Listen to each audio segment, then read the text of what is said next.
সংসদ নির্বাচন এবং গণভোট একই দিনে অনুষ্ঠিত হবে। গণভোটে যে প্রশ্নটি থাকবে সেটি হচ্ছে, আপনি কি জুলাই জাতীয় সনদ বাস্তবায়ন আদেশ 2025 এবং জুলাই জাতীয় সনদে লিপিবদ্ধ সংবিধান সংস্কার সম্পর্কিত নিম্নলিখিত প্রস্তাব সমূহের প্রতি আপনার সম্মতি জ্ঞাপন করিতেছেন? হ্যাঁ অথবা না।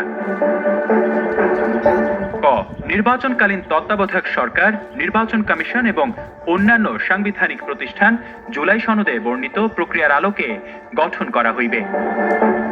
খ, আগামী জাতীয় সংসদ হইবে 2 কক্ষ বিশিষ্ট ও জাতীয় সংসদ নির্বাচনে দলগুলোর প্রাপ্ত ভোটের অনুপাতে 100 সদস্য বিশিষ্ট একটি উচ্চকক্ষ গঠিত হইবে এবং সংবিধান সংশোধন করিতে হইলে উচ্চকক্ষের সংখ্যাগরিষ্ঠ সদস্যদের অনুমোদন দরকার হইবে।